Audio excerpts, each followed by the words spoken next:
Now, breaking news from WRAL. Coverage you can count on. We're following two huge breaking news stories here at noon. We now have a list of the weapons and other items police found with the accused Hedingham shooter. And just a short time ago, we've also learned when sports fans can legally place bets on their phone or electronic devices.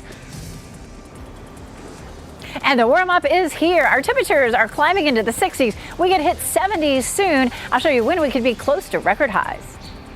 We begin with breaking news. In the Hedingham shooting investigation, a newly returned search warrant shows what SBI agents found inside the shed where the accused shooter was arrested. Good afternoon to you. I'm Jeff Hogan. And I'm Renee Chu. Thanks for joining us. Austin Thompson is accused of killing 5 people, including his own brother, on October 13th, 2022. WRAL's Chelsea Donovan broke this story regarding the search warrant today. Chelsea, you've gone carefully through the 8-page warrant and found a lengthy list of ammunition and weapons that were seized that day. That's right, Renee, but let's refresh your memory on this case. It was late last year that a judge inside this courthouse ruled that Austin Thompson, who was 15 at the time of his arrest, would be tried as an adult in the Hedingham mass shooting case. Now, as you know, Thompson is accused of killing 5 people, including a police officer, his own brother, and others in the Greenway in East Raleigh's neighborhood. You're looking at body cam video from Raleigh police that showed when he was captured after a standoff near McConnell Oliver Drive, which is just a few blocks away from Hedingham. Now, let's show you here some of the items. This is a newly released search warrant that shows what SBI agents seized from the shed where he was hiding out.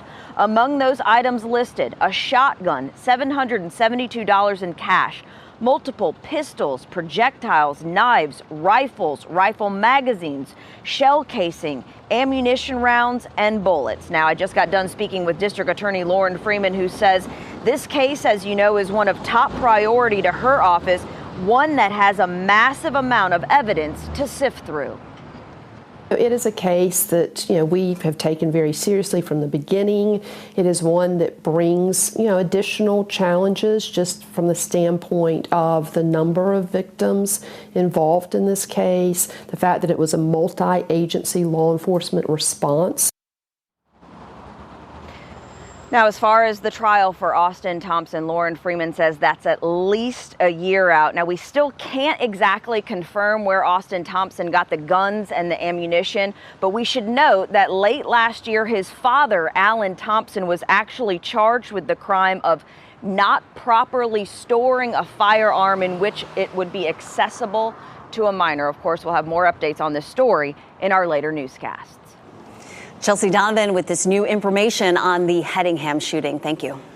Now on to our other breaking news story of the hour. Sports fans will now legally be able to place mobile bets in North Carolina just in time for March Madness. A short time ago, the NC Lottery Commission announced gambling on your phone will start March 11th. WRAL's Destiny Patterson joins us live with what is next. Destiny? Well, Jeff, we're going to miss the Super Bowl, but this will be ready in time for some basketball like the ACC basketball tournament and, of course, March Madness, as you mentioned. Now, the commissioners came to an agreement on this date within just about 20 minutes. The launch date is specifically for mobile sports betting, so things like your phone, computer.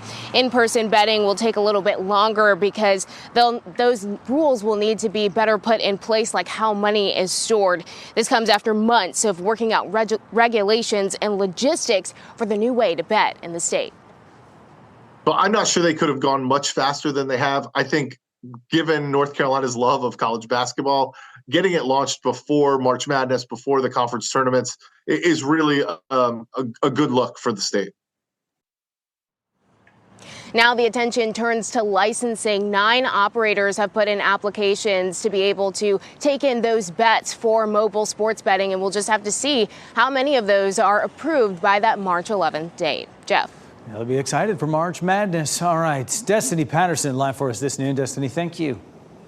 The warm-up is here. Temperatures will be well above normal all this week, but there is also more rain coming. Meteorologist Elizabeth Gardner is at the WRAL weather patio with a look at our warmer, wetter pattern. Elizabeth. I'll tell you what, it feels really nice standing here, and the sun is trying to peek through. And looking up, there's a little bit of blue trying to shine through, but for the most part, it is going to be a gray day for us. And you can see that in Durham too, as we take a look at the camera there, looking over the DBAP. You can tell it's gray, but there's a little bit of blue that's trying to peek through as well. It is warm out here. It's 67 degrees. We have a wind out of the southeast at about 10 miles per hour. That's really pushing that warm air into the region, and that's going to happen for the next several days. Looking at 55 in Roxborough right now, but 68 in Fayetteville. We're easily going to hit 70 in Fayetteville this afternoon. It's already 67 in the Triangle, 65 in Goldsboro, 64 degrees in Rocky Mount. So it is warm out there, and our temperatures are anywhere from 10 to 15, 17 degrees in some places, warmer than it was this time yesterday. So we are on a roll with those temperatures warming on up. And we do have a little bit of patchy rain that's been out to our west. We've seen a little bit of that early this morning as well. So that little patch of rain that's right around Greensboro is likely to dissipate before it rolls through here, but we could see an isolated shower. That's not completely out of the question. We take a look at Futurecast, and you can see just a little bit of rain back to the west, but as it tries to move into our area through the afternoon, it just really doesn't make it here. So cloudy skies for us, but really not looking at much of a chance for any rain.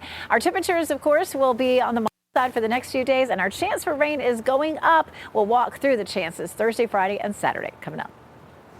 Elizabeth, thanks.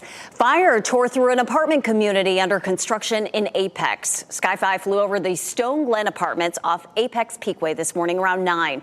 The buildings were set to be finished this summer. Since there are no residents there yet, there were no injuries. Firefighters say there's water damage to some of the first floor units and fire damage to the second and third floor units. They're looking into what started the fire. Investigators are working to determine the cause of an early morning fire in Zebulon. We're told the fire started at a home on Glen Street near Arundel Avenue just before 6 this morning. Everyone made it out okay. Video from the WRAL Breaking News Tracker shows you the damage to a room at the front of the home. We're working to learn more about a mess for drivers in Henderson this morning. WRAL's Brian Schrader joins us now with a crash that shut down a major road there. Jeff, we just learned that Andrews Avenue still is closed, and it may not reopen until later this afternoon. Take a look at what happened. Sky 5 was live over the scene during our morning newscast. It appears this vehicle crashed into a utility pole there on Andrews Avenue near Eaton Street. Crews spent the morning working to repair the pole and the downed lines, and it appears as though that work continues here at noon. We're working to learn more about exactly what led to this crash and whether anyone was hurt. Until they're able to reopen Andrews Avenue, consider using East Avenue as an alternate route there near downtown Henderson. All right, thanks for that update. We're also working to learn the cause of a crash in North Raleigh during the morning rush hour. Sky 5 flew over the Falls of Noose Road and Old Falls of Noose Road around 8 this morning. This is what it saw. The video shows the truck on its side there. We can also see a few police officers on that scene. The driver's name and condition have not been released. Boeing CEO David Calhoun says passengers should feel safe flying in the planes his company manufactures, despite that close call with an Alaska Airlines flight. Lucas Tomlinson reports Calhoun is headed to Capitol Hill today, where he'll meet with senators to discuss issues about the 737 MAX 9. More than 2 weeks after a door plug blew out on an Alaska Airlines flight, Boeing CEO Dave Calhoun is meeting with a bipartisan group of senators on Capitol Hill Wednesday. Last week, the Federal Aviation Administration briefed lawmakers on investigations into the incident, but they still have questions. We don't put airplanes in the air that we don't have 100% confidence in. I'm here today in the spirit of transparency. The Boeing 737 MAX 9s remain grounded, but the trouble continues for the company's other jets. Oh my God, it's on fire. Oh my God! On Thursday, people in South Florida watched this 747 cargo plane flown by Atlas Air spew flames into the sky over Miami. Then on Tuesday, a nose tire fell off a Delta Boeing 757 right before takeoff. Experts say that was likely due to a maintenance issue. Still, airlines are growing frustrated. Alaska Airlines will continue to fly an all-Boeing fleet, but plans to send in its own team to inspect production. Boeing is better than this, and Flight 1282 should never have happened. Should never have happened. As for United Airlines, CEO Scott Kirby says while the carrier will not cancel orders, the company is creating a longer-term plan for its fleet that does not include Boeing's 737 MAX 10. That was Lucas Tomlinson reporting. Calhoun is meeting with Virginia Senator Mark Warner because Boeing is headquartered in that state. Calhoun is scheduled to meet with 3 other senators today and tomorrow. Another big day for stocks as we take a look here. The S&P 500 is trying to set a record for the 4th straight day. It's up 33 points. Dow Jones Industrial Average spent the whole day in positive territory, up 124 right now. The NASDAQ is up 171 points this noon. Next at noon, Trump wins New Hampshire and the record number of people who turned out to vote in the first primary. Also, a Honda recall, why the company says the rear window is shattering on some of its vehicles. Plus, vouchers for educational freedom. At 12:30, what parents in North Carolina want to make sure kids go to the school that they want? Keep watching WRAL News over the air Channel 34 and Spectrum Channel 1257.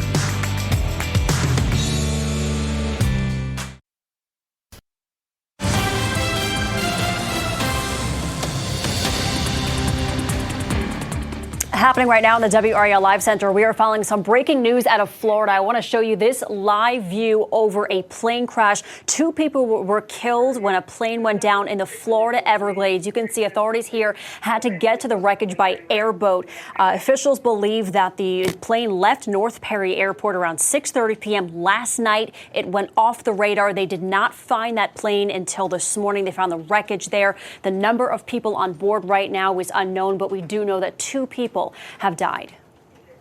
We now know the name of the man who was arrested for a stabbing in Midtown Raleigh. It happened around 9 o'clock last night on Six Forks Road near Industrial Drive. Justin Godfrey is charged with assault with a deadly weapon.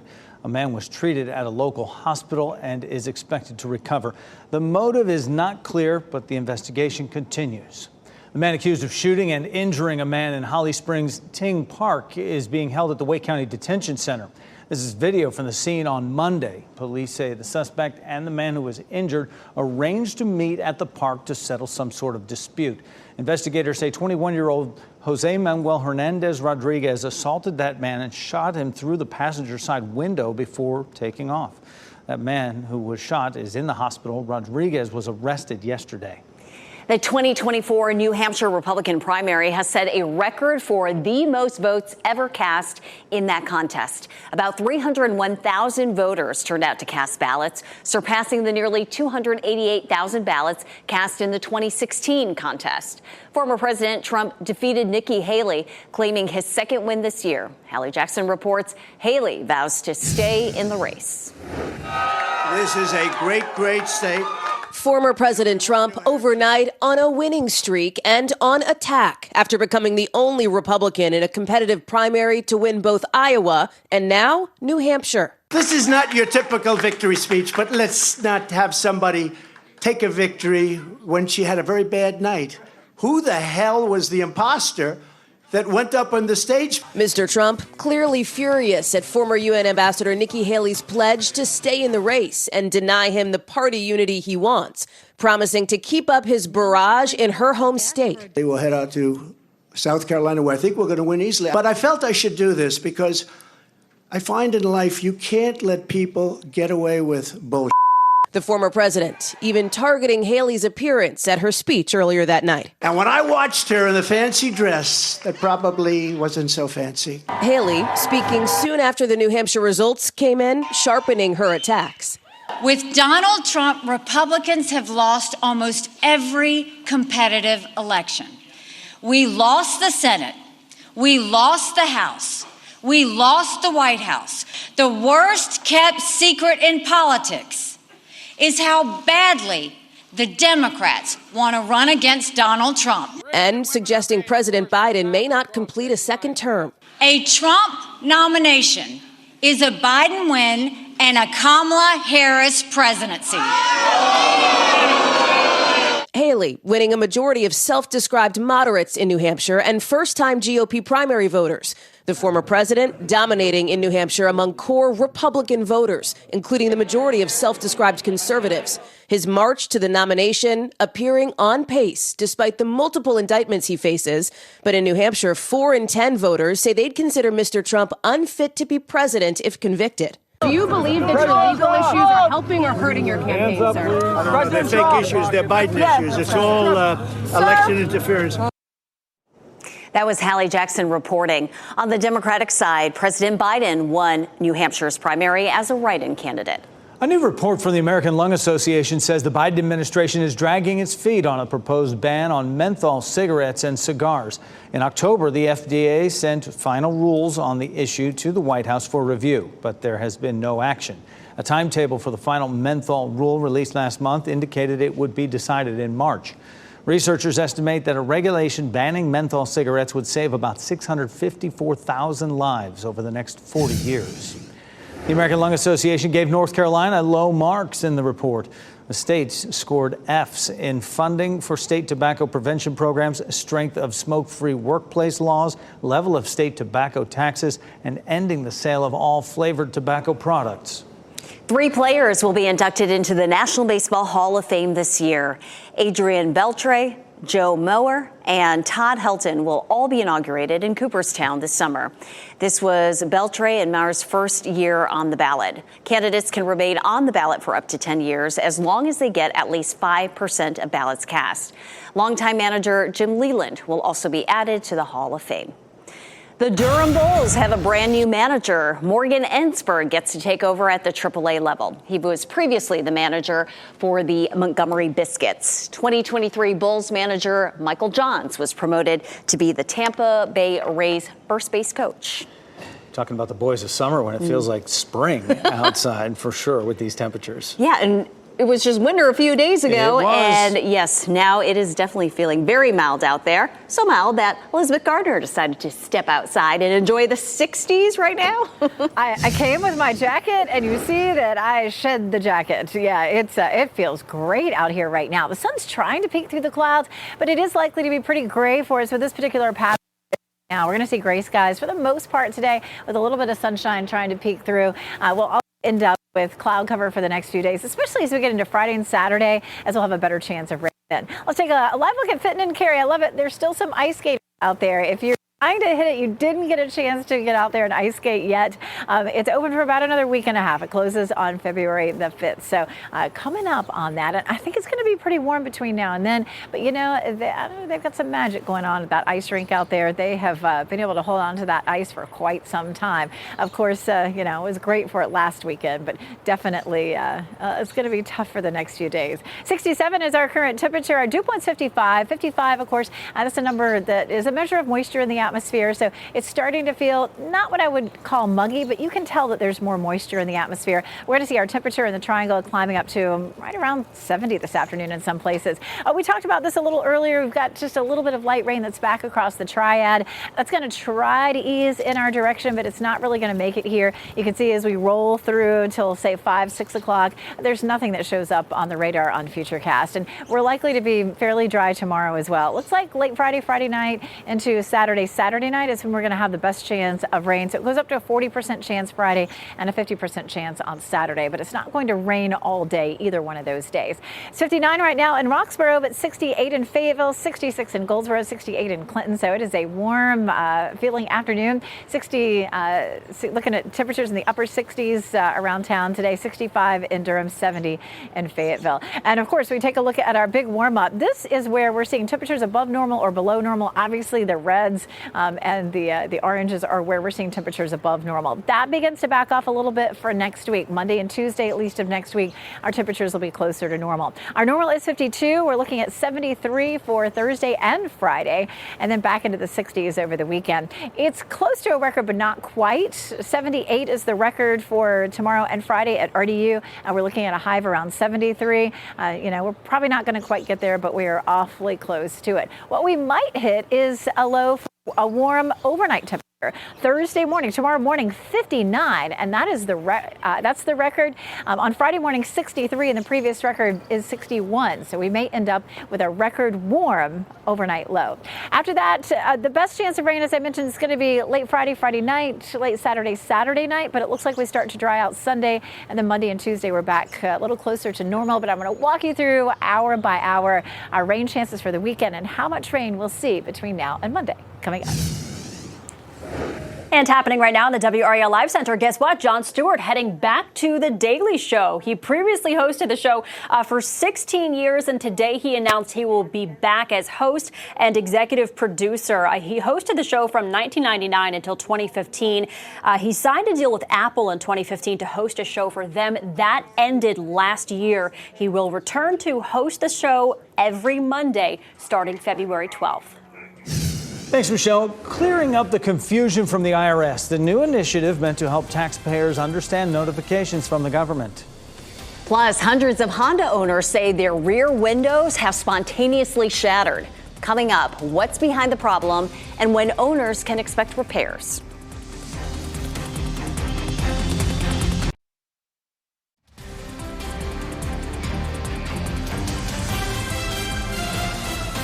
And from our tower cam here at WRAL, right on Western Boulevard, you can see straight across the street the Freedom Expression Tunnel there, NC State campus. Kids scurrying around going to class. As you watch WRAL News, available on Spectrum and the WRAL app on your TV or streaming device. This spring, Honda plans to issue repairs for one of the SUV's rear windows after reports of shattering. Hundreds of 2023 Honda HR-V owners have filed complaints saying their vehicle's rear windows are unexpectedly breaking. Consumer Reports says during a test of the HR-V, the rear windshield shattered after one of its auto testers warmed up the vehicle using a remote start on a cold morning. Honda says the issue is linked to the vehicle's rear defroster, which can make the glass weaker. Just 44% of Americans say they can afford a $1,000 emergency expense. More than a third of people surveyed said they would borrow the money in some form to pay for emergencies.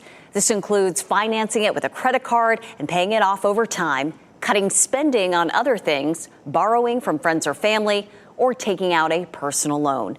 The IRS is making it easier for taxpayers to understand letters from the agency. The IRS says it sends nearly 170 million notices to taxpayers each year.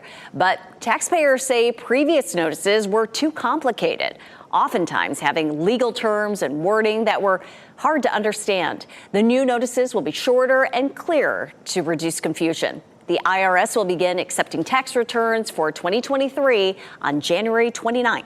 Nintendo is shutting down its online services for the 3DS and the Wii U software. They'll go offline April 8th. This only affects online communication, internet rankings, and data distribution. Users will still be able to play offline. Any unused funds in the eShop will have to be linked to a Nintendo account by March 11th. The Nintendo 3DS launched in 2010 and discontinued in 2020. eBay is joining a list of companies reducing its workforce. The company is laying off 1,000 full-time employees. That represents 9% of the company. eBay also plans to scale back its contracts in the coming months. Amazon, Alphabet, and TikTok also kicked off the quarter with layoffs. Registration for school vouchers begins next week. The event held today to celebrate school choice. And to have a look at your winning NC Education lottery numbers on your screen.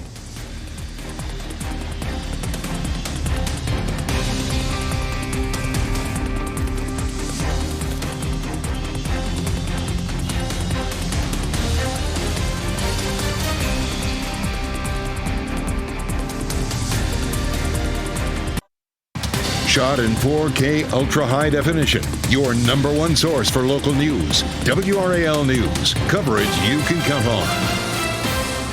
We start this half hour of WRAL News with parents and students from private schools gathering in Raleigh to celebrate today, National School Choice Week. And to thank state lawmakers for making school vouchers universally available to all North Carolina families beginning this year. WRAL Capitol Bureau Chief Laura Leslie joins us live from the celebration in Raleigh. Laura.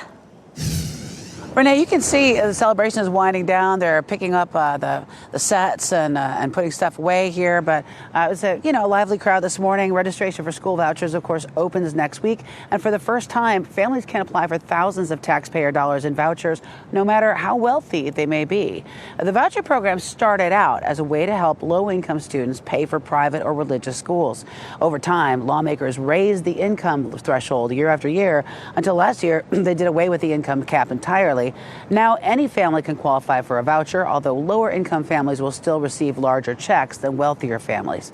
Senate Leader Phil Berger told the crowd private school enrollment has climbed by 25% over the past 5 years. Families want options when it comes to the education of their children. Parents should not be restricted by their zip code and certainly should not be restricted by their income when it comes to educating their kids. Now, meantime, in Nash County yesterday, Governor Roy Cooper called 2024 the year of the public school. He's calling on state lawmakers to stop expanding the voucher program and put the money instead into public schools, from construction and repair to better pay for teachers and staff. The universal voucher program is expected to cost state taxpayers, billions of dollars this decade. The state lawmakers have been adding more money to it every year. Renee? Laura Leslie, thank you. Today, a state task force is working to keep your kids safe in school. A task force for safer schools gathered for its first meeting of the year this morning. The group includes parents, students, teachers, school administrators, law enforcement, and juvenile justice and mental health professionals. They discussed new efforts and training to address student mental health and give updates on the status of statewide school safety programs. The holiday season is well behind us, and a lot of the sickness that came with those gatherings are slowing down. The number of people being admitted to Triangle hospitals for respiratory illnesses is also trending downward. WRAL reporter Laura Levine breaks down the numbers. The last time we were here at UNC Rex about a month ago, we heard from health officials sharing those concerns of being overwhelmed by the number of cases of respiratory illnesses. Today, we are expecting to hear from state health leaders to get a number of how many people are fighting illnesses. I can tell you, we did check back in with those local hospitals who share they are seeing less people compared to earlier this year. Check out some of the data that we have received. As of yesterday, Duke Health still had 45 COVID patients, the same number as 2 weeks ago. But flu hospitalizations went down 67%, with 21 patients now being treated. UNC Health saw decreases across all three respiratory illnesses. The biggest was in flu, with a 70% drop in cases and only 8 patients at the start of this week. Wake Med only reported a slight increase in RSV cases, with just 2 additional patients hospitalized over the past 2 weeks. However, Monday was the highest for flu cases in a single day within the past week, with 60 positive flu tests. The highest day for COVID tests within the past week was on Friday, with 70. So we will get a better idea of how this looks on a broader scale when that data is released this afternoon. Laura Levine, WRAL News in Raleigh. Over the next few days, you'll likely see teams of people canvassing around Durham. They are part of the annual Point in Time count, working to identify how many people in the city are experiencing homelessness. In order to secure funding to support outreach and community assistance programs, those groups must first know how many people may require their services. 120 people are expected to volunteer for the canvassing this year. Raleigh Police Chief Estella Patterson says her department is making progress improving safety downtown. What started in September, police increasing their presence and enforcement in the downtown business and nightlife districts. In the last 3 months of last year, they took more illegal guns off the street, arrested more people for drug violations compared to the same time frame last year. Our goal is not to arrest our way out of our issues or our problems. Our goal is to make the community as safe as we can make it, and sending a very strong message to those who want to come down to the business core area that we're not going to be tolerant of any illegal or criminal behavior in that area. Patterson says her department has no plans to back off this increased presence in downtown and Glenwood South. This year, the city is adding more security cameras and upgrading dozens of street lights to make it brighter for people walking around. The Durham County District Attorney's Office is getting federal funds to get through the rape kit backlog. The office received more than $1 million as part of the National Sexual Assault Kit Initiative. The 3-year grant funds a full-time prosecutor dedicated to cases where sexual assault evidence kits were completed but not tested. In 2017, Durham County law enforcement agencies had nearly 1,800 untested rape kits. The DA's office says all DNA testing kits in Durham County's possession have been submitted to labs for testing. There's just no way getting around it. The older you are, the more important it is to move. The benefits of exercise and the ideal amount needed to feel results. Plus, how a missed field goal by the Buffalo Bills kicker is kickstarting donations to a local pet shelter. If you see news happening or you'd like to share a story idea with us, click Report It in the WRAL News app.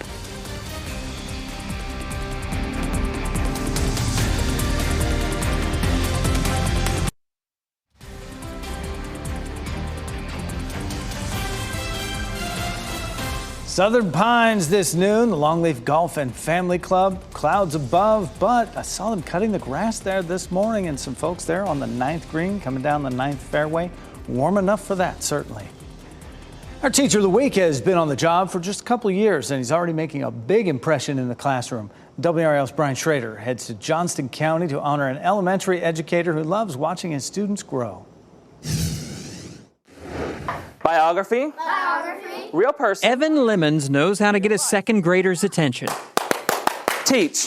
But Lemons says this kind of routine is not just about keeping order in the classroom. The students love kinesthetic motions, and they love putting motions with words. It also helps them retain information. It helps them build their understanding. What do headings tell us? Lemons graduated from Appalachian State University and has been teaching for 2 years in Johnston County here at Corinth Holders Elementary, home of the Pirates.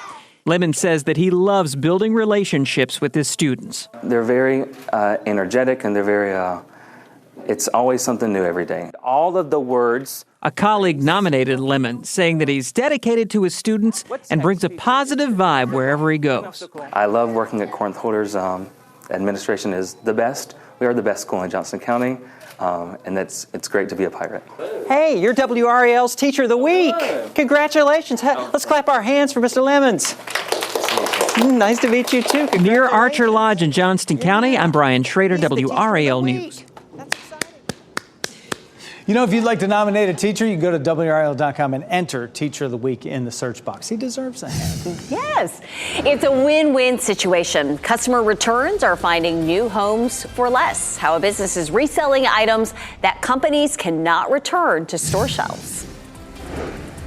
We just wanted to put it out there, don't bully our friend. And he will. And Buffalo Bills kicker Tyler Bass is catching flack for a missed kick. But a New York charity is cashing in on the misfortune.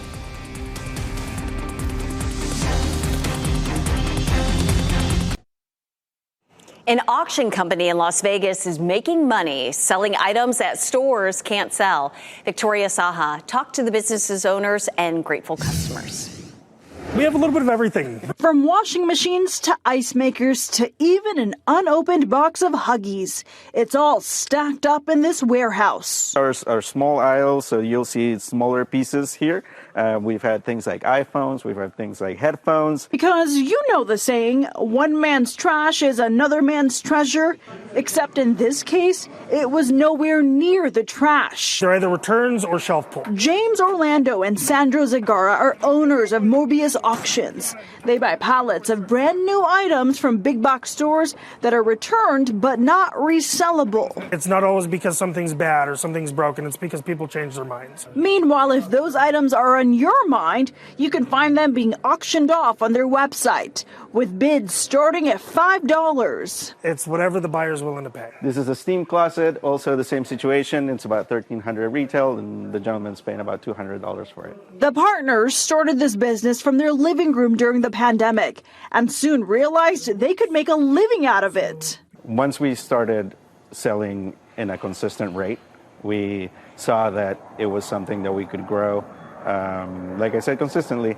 And I think that that's what led us to come out and actually think, okay, maybe we can do this. And now they're helping others like George Chavez, who left the corporate world to buy from auction houses and resell. The garage doesn't hold cars, it looks like this. He's even remodeling his bathroom based on what he finds. Oh, I've saved thousands. We haven't done the remodel yet, but I've got everything for the remodel. I've got 2 brand new vanities that I've got from auction houses. Giving a whole new meaning to getting a bang for your buck. That's Victoria Saha reporting. A New York nonprofit is getting showered in donations in honor of Buffalo Bills kicker Tyler Bass. The kicker has gotten a lot of heat from fans after missing a potential game-tying field goal late in Sunday's divisional round playoff game against the Kansas City Chiefs. The 10 Lives Club is a no-kill cat shelter, which Bass strongly supports. The shelter posted a message on Facebook saying they stand with Tyler. Leave our friend alone. You know, he's a person, he's a human, and he doesn't deserve any of the hate that's coming his way. And in fact, he's a great guy who loves cats. In response, thousands of people have donated $22 each to the charity. The amount is based on Bass's jersey, number 2. So far, donations have totaled more than $150,000. The money will go towards saving cat lives. This Sunday, we'll find out who's going to the Super Bowl, and it all starts with the AFC Championship game. The Kansas City Chiefs take on the Baltimore Ravens Sunday at 3. After that, on Fox 50, the NFC Championship game. The Detroit Lions on the road taking on the San Francisco 49ers. Kickoff is at 6:30 Sunday on Fox 50. And right now in the WRAL Live Center, we're following some breaking news in Wake County off Lumley Road. You can make out a car here in the ravine. Police are on the scene. We're not sure how this car ended up there, but this is Lumley Road in Wake County. You can see a tow truck looks like it just got to the scene. There were officers there. We are working to learn how many people were in that car and if anybody was hurt. We will stay on top of that and bring you more coming up at 4 o'clock. But we're going to toss it outside now. WRAL's Elizabeth Gardner is on the WRAL weather patio. Cloudy, but nice out there. It's really feeling great out here right now. I mean, for me, it wouldn't be shorts and T-shirts weather, but, you know, without a jacket, it's very comfortable. And look behind me, the grass, you can see the trees are making a little speckled pattern out there. The sun is trying to come out like right above me. The sky is blue. Really expecting it to be pretty cloudy today. And I do feel like as our temperatures warm up a little bit, there's enough moisture in the atmosphere right now that those clouds are probably going to fill back in a bit. Take a look at Chapel Hill. Chapel Hill is pretty cloudy right now. Plenty of people, though, running around out there in Chapel Hill enjoying the nice weather. These temperatures are going to feel great for the next few days. Look at what's coming. So here's a look at satellite and radar. And you can see there is a cold front that's crossing the middle of the country right now. There's a lot of thunder and lightning with that. Eventually, when this arrives here on Friday, we have the chance for a few storms. Right now, it doesn't look like we have a huge chance for severe storms, but we're definitely seeing some severe weather in the deep south with that front coming through. We'll see another one that follows it on Saturday night into Sunday. We take a look at Futurecast again for today. There are going to be some thin spots in the clouds, a little bit of patchy rain back to the west. None of that really makes much of a dent here. Tomorrow morning, we're going to wake up to cloudy skies. As a matter of fact, we could see some patchy fog tomorrow morning, too, as our temperatures are going to be really warm. And then we have a system that makes a run at us at lunchtime Thursday, but then it kind of fizzles out. So a slightly better chance of some showers Thursday, but even then, I mean, it's a 20 to 30% chance. This is Thursday night at midnight with another front coming through.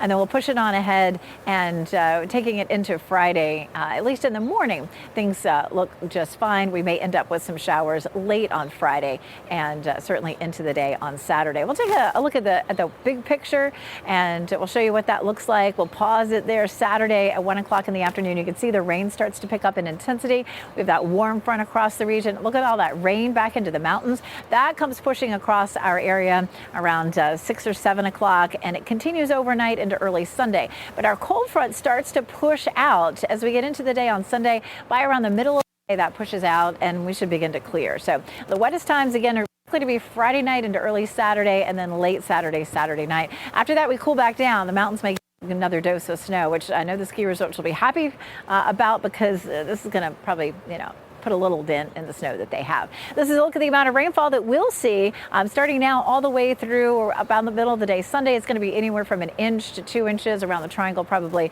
1.5 inches to 1 3/4 inches. Checking out those temperatures again, 67 degrees to 69 degrees. I mean, really looking like it's going to be a pretty warm afternoon for us.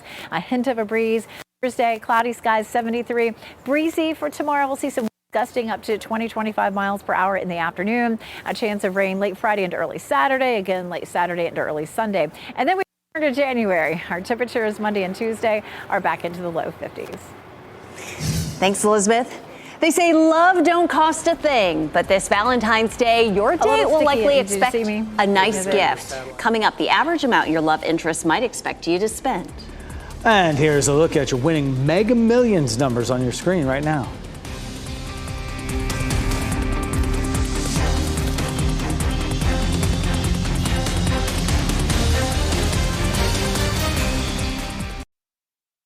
We wrap things up with a look at a few of the headlines we're following for you today. A newly returned search warrant shows what SBI agents found inside the shed where police arrested the suspect in the Raleigh mass shooting. Austin Thompson is accused of killing 5 people, including a police officer, his own brother, and others on the Greenway in East Raleigh's Hedingham neighborhood.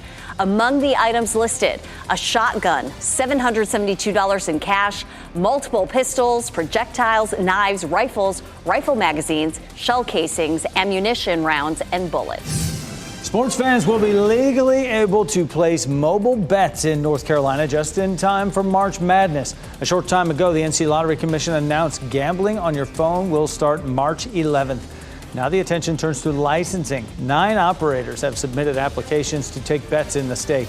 We'll see how many of those licenses are approved ahead of the March 11th date.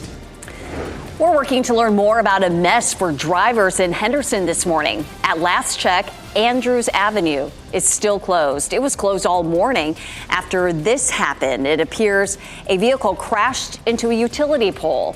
This was on Andrews Avenue near Eaton Street. Crews spent the morning working to repair the pole and the downed lines.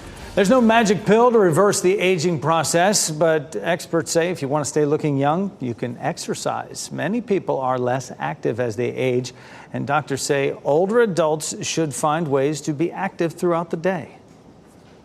Dedicating time, purposeful time, to getting some form of aerobic exercise or endurance exercise like walking or cycling or swimming, and also getting some form of strength training is critically important. Doctors say adding 30 minutes of exercise a day can be beneficial. Higher levels of physical activity benefit muscle strength, bone health, and other bodily functions. You could say Oreo's new cookies are out of this world. The limited edition Space Dunk cookies have a marshmallow flavor. The blue and magenta cream is infused with popping candies that create a bursting sensation with each bite.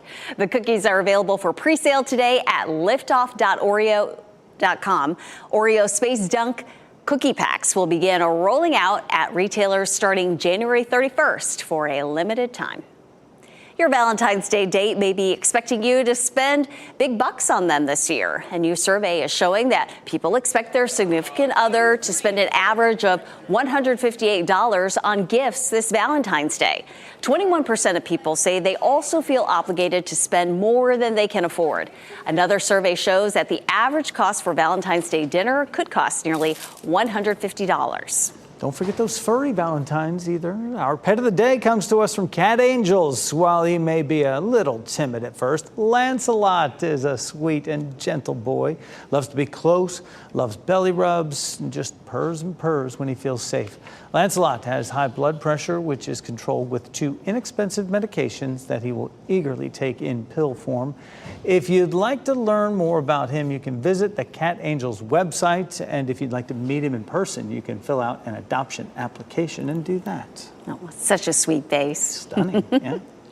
NBC News Daily is next on WRAL. Your next local news update in 30 minutes. Get out there and enjoy some of this nice weather. Get breaking news updates anytime with our WRAL News app, and have a good one.